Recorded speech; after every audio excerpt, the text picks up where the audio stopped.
नमस्कार बच्चों, भगवान दास तोदी कॉलेज के यूट्यूब चैनल पर आपका स्वागत है। जैसा कि हम फिशीज़ यानी कि मछलियों के बारे में पढ़ रहे हैं। हम मछलियों के बारे में डिटेल अपन स्टडी कर रहे हैं, उसके क्लासिफिकेशन के बारे में, और इसकी जो मुख्य मुख्य क्लासेस हैं उनके क्या कैरेक्टर्स हैं, है ना, उनके बारे में अपन बात कर रहे हैं। और आप जानते हैं कि ये सुपर क्लास है फिशीज़, और एक सुपर क्लास हमने रखा था टेट्रापोडा। जब इसको हमने क्लासीफाई किया था, टेट्रापोडा में वो आ गए जिनमें 4 लिम्स प्रेजेंट है, अग्रपाद और पश्चपाद। लेकिन मछलियां ऐसी थी जो पानी में पाई गई। सबसे पहले ये जो कॉर्डेट्स के एनिमल, कॉर्डेटा के जो जंतु हैं, पानी में मिलने वाले जंतु हैं, पानी में पाए गए। और फिर इन्हीं से बाद में दूसरा, जब एवोल्यूशन के दौरान बाद में जो दूसरे जंतु बने, एम्फीबियन, रेप्टाइल्स और पक्षी, ये सब जो हैं बाद में मॉडिफाई होते गए एवोल्यूशन के दौरान। लेकिन सबसे पहले कॉर्डेट एनिमल किसी में पाया गया? पानी के अंदर ही पाया गया, समुद्री जल में ही पाया गया। तो उसमें मछलियां सबसे पहले आई, है ना। तो वो मछलियां जो जो हैं उनकी हम डिटेल से बात कर रहे हैं, क्लासीफाई कर रहे हैं उनको, और उनके जनरल कैरेक्टर्स की अपन बात कर रहे हैं। हाउ कैन वी आइडेंटिफाई, है ना, हम कैसे उनकी पहचान कर सकते हैं अलग अलग क्लासेस के। अगर मछलियाँ आपके सामने हो तो ये सब हम बातें विस्तार से कर रहे हैं। तो अपन इसमें अब आज जो क्लास ले रहे हैं, डिप्नोई क्लास, बहुत ही सीमित, मतलब बहुत ही कम सदस्य इस क्लास के पाए जाते हैं डिप्नोई के। और ये स्पेसिफिक क्यों है ये वाली क्लास? क्योंकि इनको लंग फिश भी कहते हैं, फेफड़े वाली मछलियां भी इनको कहते हैं। क्या मतलब हुआ कि ये जो मछलियां होती हैं ये एक स्पेसिफिक रीजन में ही पाई जाएगी, विशिष्ट क्षेत्र में पाई जाएगी। दूसरा, इनमें एक अद्भुत क्षमता होती है कि बहुत अधिक समय तक भी अगर इनको बाहर रखा जाता है जल से, तो भी ये क्या है, जीवित रहती हैं, काफ़ी समय तक जीवित रह पाती हैं कंपैरिजन टू जो दूसरी मछलियां हैं उनके।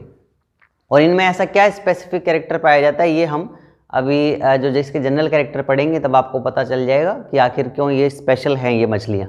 और दूसरी एक विशेषता इनकी ये भी है कि जो लंग फिश होती हैं, फेफड़े वाली मछलियाँ, यानी कि डिप्नोई की जो मेंबर्स हैं, इन मछलियों के अंदर जो है ये इनका जो हैबिटेट होता है, आवास, ये केवल और केवल फ्रेश वाटर में पाई जाएंगी, यानी नदियों में ही पाई जाएगी। ये समुद्र में मिलने वाली मछलियाँ नहीं है। और नदियों में भी एक संसार के अंदर एक विशिष्ट जगह पे ही मिलती हैं, विशिष्ट क्षेत्रों में, यानी कि कुछ विशिष्ट देशों के अंदर ही ये मछली पाई जाती है, और कहीं पूरे वर्ल्ड में नहीं पाई जाती। इसलिए ये डिप्नोई जो आज हम क्लास पढ़ेंगे, ये इसमें बहुत सारी ऐसी विशिष्टताएं हैं जो और किसी मछलियों के ग्रुप में देखने को नहीं मिलती। तो अपने आप में स्पेशल क्लास है ये डिप्नोई, ठीक है। So Dipnoi class fishes are the lung fish, also known as lung fish या फेफड़े वाली मछलियाँ। तो चलिए अपन इसके जनरल कैरेक्टर्स की बात करते हैं, पॉइंट टू पॉइंट स्टडी करते हैं कि आखिर क्यों ये मछलियों की जो क्लास है ये स्पेशल है अपने आप में। चलिए जनरल कैरेक्टर देख लेते हैं, जैसा कि अपन सब में देखते हैं।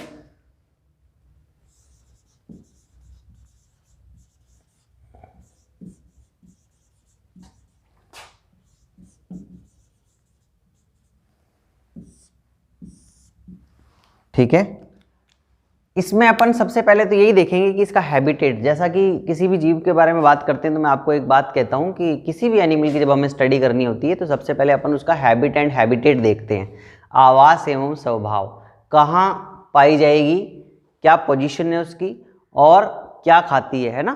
तो ये सब बातें सबसे पहले जरूरी होता है। तो हमें हैबिटेट, आवास की बात कर रहे हैं हम, तो हम पहला पॉइंट इसका यही लेंगे, जैसा मैंने आपको कहा, ये मछलियां केवल कहाँ पाई जाती हैं, नदियों में ही पाई जाएगी, ठीक है। तो इन पे हम कह सकते हैं, देखिए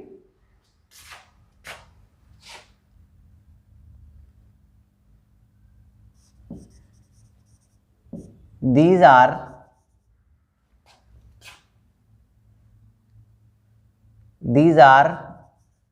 only found in fresh water और रिवर्स, केवल नदियों में पाई जाती है ना। एक बात, यानी हैबिटेट हो गया इसका। दूसरा, फीडिंग तो आप कह ही सकते हो, feeding upon small fishes, feeding upon small fishes और अदर एनिमल्स, दूसरे अन्य छोटे जीवों पर या अधिकतर छोटी मछलियों का ही ये क्या करती है, डिप्लोई की मछलियां खाती हैं उनको, ठीक है ना। और क्या कर सकते हैं हम, स्किन की बात करें, त्वचा से शुरुआत करते हैं, और कंकाल की बात करते हैं, वो भी इंपॉर्टेंट है क्योंकि मछलियों को कंकाल के आधार पर मुख्य रूप से हम बांट रहे हैं, देख रहे हैं। जैसे इलेश्मोब्रेंकाई की मछलियाँ उपास्तिल मछलियाँ थी, उनका अंत्य कंकाल जो पाया जाता है वो उपास्थि का बना हुआ था, है ना। और उपास्थि सॉफ्ट होती है थोड़ी, उस फ्लेक्सिबल भी होती है, जबकि अस्थि जो होती है जिसको हम बोन कहते हैं, बोन का एंडोस्केलेटन जिनके पाया जाता है उन मछलियों का अंत्य कंकाल मजबूत होता है और वो फ्लेक्सिबल नहीं होता। तो अंत्य कंकाल के आधार पे मछलियों को मुख्य रूप से देखा जाता है। इस मछली के भी एंडोस्केलेटन की बात करना हमें जरूरी है। अभी तक इससे पहले जो अपनों ने दोनों पढ़े थे, होलोसिफिलाई क्लास के और इलेश्मोब्रेंकाई क्लास के, उसमें हमने देखा था कि अंत्य कंकाल उपास्थि का बना हुआ था, है ना। और यहाँ पे जाकर के क्या हो जाएगा, डिप्लोई के अंदर अस्थि का बना होता है, बोन का बना होता है। तो हम कह सकते हैं endoskeleton is made up of bones, ठीक है, अंत्य कंकाल हड्डियों का बना होता है। मुझे लगता है ये बात आपको समझ में आ गई होगी, है ना। बार बार अपन रिपीट नहीं कर सकते। अंत्य कंकाल तो अपन जानते हैं अंदर पाया जाता है शरीर के, और वो हड्डी का बना हुआ होता है। इससे पहले जो मछलियां थी उनमें किसका था, उपास्थि का। अस्थि और उपास्थि तो आप जानते ही हैं, उपास्थि सॉफ्ट होती है जबकि अस्थि कैसी होती है, हार्ड होती है, स्ट्रॉन्ग। तो अस्थियों का बना हुआ एंडोस्केलेटन इनमें पाया गया डिप्लोई मछलियों के अंदर। इनको लंग फिश के नाम से भी जाना जाता है, ठीक है। एंडोस्केलेटन की बात की, त्वचा की बात करते हैं। स्किन आर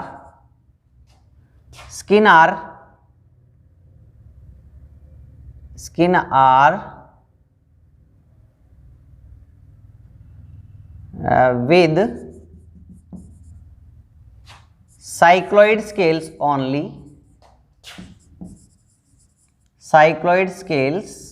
only, यानी कि त्वचा पर केवल साइक्लॉइड स्केल्स ही पाए जाएंगे। ये जो शल्क हैं ये कैसे होते हैं, ऐसे सर्कुलर होते हैं, कुछ इस तरह के स्केल्स होते हैं। और इसके द्वारा, जो इन स्केल्स के द्वारा क्या है, अपन इसकी मछली की उम्र भी ज्ञात कर सकते हैं, जैसा मैं बोनी फिश आपको पढ़ाऊंगा जब बताऊंगा आपको। तो साइक्लॉइड स्केल्स कौन से होते हैं, चक्रीय शल्क कहते हैं हिंदी में, चक्र की तरह दिखाई देते हैं, ऐसे चक्र होता है जैसे, इस प्रकार के स्केल्स दिखाई देते हैं, खुरदरे नहीं होते। जैसा इलेश्मोब्रेंकाई की मछलियों में प्लेकोइड स्केल पाया जाता है, केवल जो मैं आपको पढ़ा चुका हूँ उसमें केवल प्लेकोइड स्केल्स मिलते हैं, वो खुरदरे होते हैं क्योंकि उनमें स्पाइन्स होते हैं, लेकिन इनके अंदर स्पाइन्स नहीं होते। साइक्लॉइड स्केल एकदम वर्ताकार होता है, खुरदरा नहीं होता। तो ओनली साइक्लॉइड स्केल इन मछलियों के अंदर, त्वचा के अंदर पाए जाएंगे, skins with cycloid scales only. और क्या होगा इसमें कैरेक्टर देखिए, श्वसन की बात करें तो श्वसन की बात करेंगे तो हम इसमें देखिए क्या पाए जाते हैं, शरीर के लेटरल साइड में सिंगल गिल जो है वो पाया जाता है, single gill are present on lateral side. अपन कह सकते हैं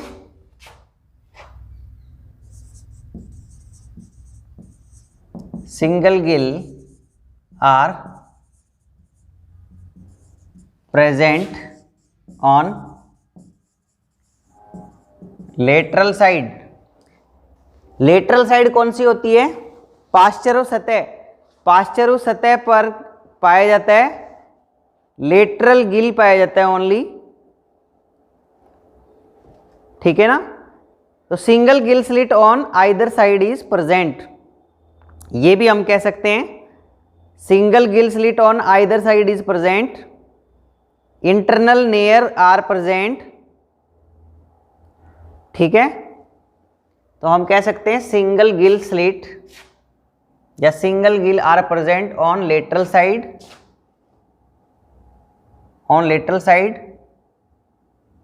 and each side,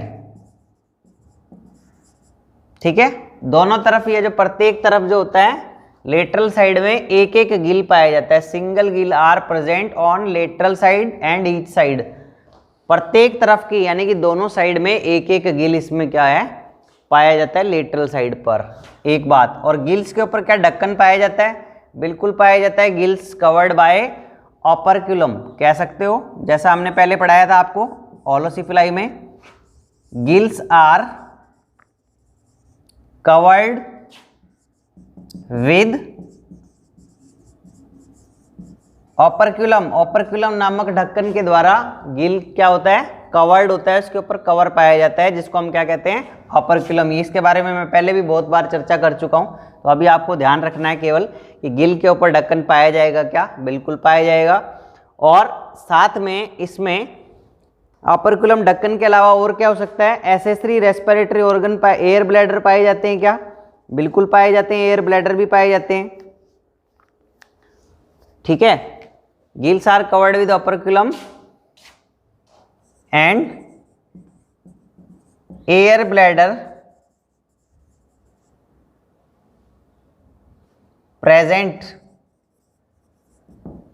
air bladder भी पाए जाते हैं, वायु कोश, जो आपको जो एसेसरी रेस्पिरेटरी ऑर्गन भी बोल सकते हैं हम इसको, सहायक श्वसन अंग भी बोल सकते हैं। हवा के बने हुए एक थैलेनुमा संरचना होती है जो अलग से पाई जाती है और उसमें हवा भरी हुई होती है, उसको अपन एयर ब्लैडर कह सकते हैं। इसका काम क्या है? एक्स्ट्रा ऑक्सीजन को स्टोर कर लिया और ये श्वसन में सहायता करती है।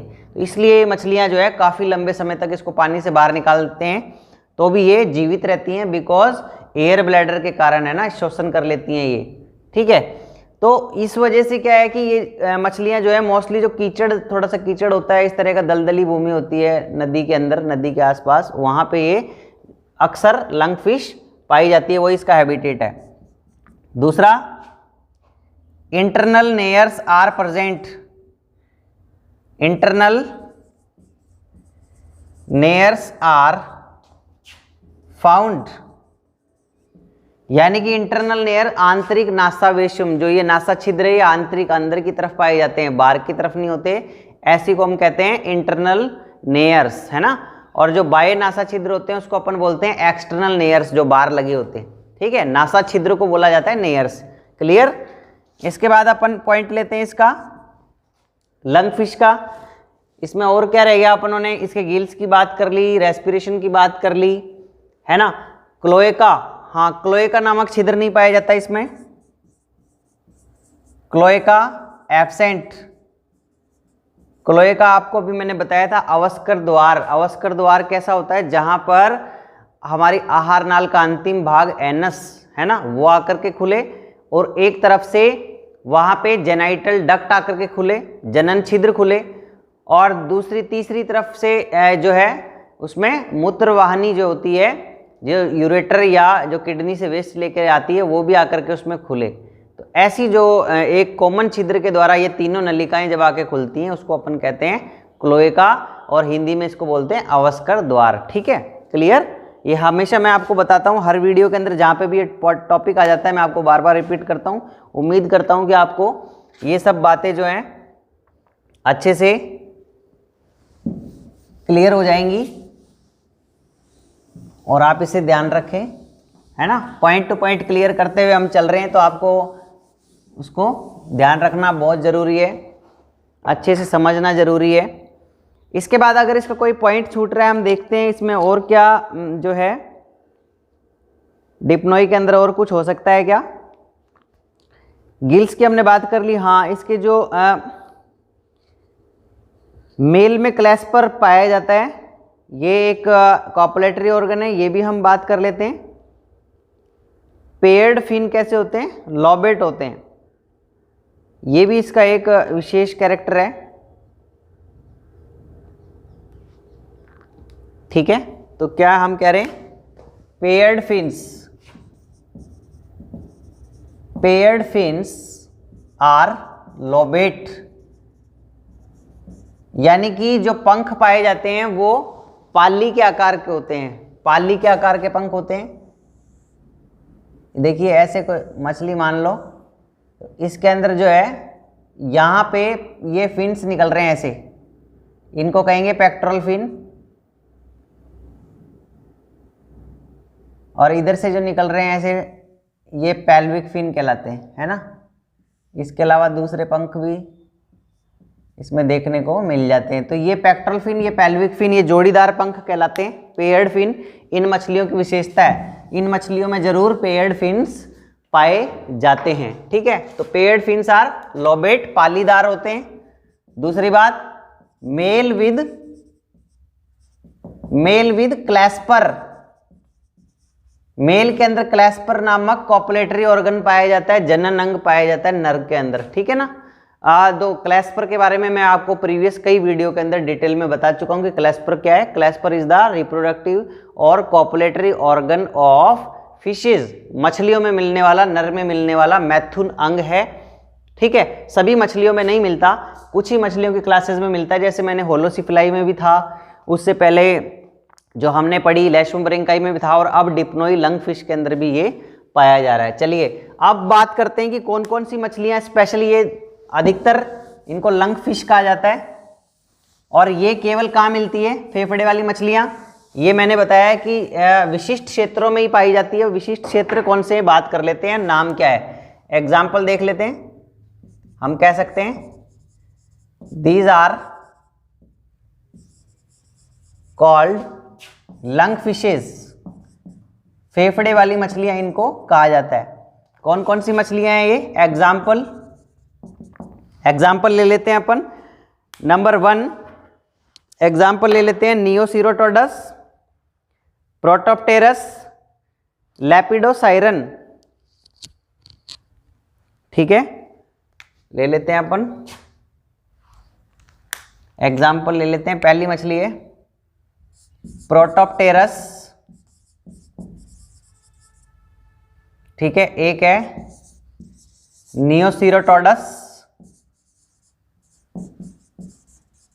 और एक है हमारे पास लैपिडोसाइरन। ये 3 मछलियां हैं, फेफड़े वाली मछलियां, और ये कहाँ कहाँ पाई जाती हैं। प्रोटोप्टेरस जो मछली है इसको बोलते हैं अफ्रीकन लंग फिश। क्या बोलते हैं, अफ्रीकन लंग फिश, अफ्रीका में मिलने वाली फेफड़ों वाली मछली, डिप्नोई के अंदर आती है, अफ्रीका में मिलती है ये अफ्रीकन लंग फिश। और अफ्रीका के अंदर कहाँ मिलेगी प्रोटोप्टेरस, अफ्रीका के अंदर जो नदी होती है, कौन सी नदी है अफ्रीका में, नील नदी, इन नील रिवर, नील नदी के अंदर ये मिलती है। दूसरी कौन सी है अफ्रीकन लंग फिश के अलावा, नियोसिरोटोडस, ये मिलती है नियोसिरोटोडस ऑस्ट्रेलिया में, इसको बोलते हैं Australian lung fish, Australian lung fish. और ये कहाँ मिलेगी, कौन सी नदी के अंदर मिलेगी ऑस्ट्रेलियन लंग फिश, ऑस्ट्रेलिया की एक नदी के अंदर मिलती है ना। ये ऑस्ट्रेलिया के अंदर फ्रेश वाटर की एक नदी है, उसके अंदर मिलती है ये, शायद उसका नाम मुझे याद नहीं आ रहा अभी, क्वींसलैंड ऐसे कुछ करके है। तो इसमें लैपिडोसाइरन जो तीसरी है, इसको बोलते हैं American lung fish, Lepidosiren American lung fish, America की फेफड़ों वाली मछली, और ये अमेरिका की कौन सी नदी में मिलती है, अमेज़न रिवर। समझ गए आप, अमेज़न, आप वो जो अमेज़न और ये आप ऑनलाइन शॉपिंग करते हैं तो उसका नाम इसी से पड़ा है, अमेज़न, अमेरिका के अंदर मिलने वाली एक बहुत बड़ी नदी है, संसार की सबसे बड़ी नदी मानी जाती है। इस नदी के अंदर ये वाली मछली जो है लैपिडोसाइरन पाई जाएगी, इसलिए अमेरिकन लंग फिश कहते हैं। और नियोसिरोटोडस ऑस्ट्रेलियन और प्रोटोप्टेरस, ये 3 मछलियां ही संसार में पाई जाती हैं, और केवल यहीं इसी विशिष्ट जगह पे पाई जाएगी, भारत में या और किसी हिस्सों में नहीं पाई जाती। तो ये हमने 3 मछलियों के बारे में देखा, ये डिप्नोई क्लास में आती हैं, और इस क्लास की मछलियां कम संख्या में पाई जाती हैं। प्रोटोप्टेरस हो गया, नियोसिरोटोडस हो गया, और लैपिडोसाइरन हो गया। चलिए, हमने इसके बारे में विस्तार से चर्चा की, डिप्नोई क्लास के बारे में पूरा पढ़ा, और उम्मीद करता हूं कि इसके बारे में हमने सब कुछ पढ़ लिया और आपको अच्छे से समझ में भी आया होगा। सभी पॉइंट टू पॉइंट हमने डिस्कस किया है। So thank you all of you.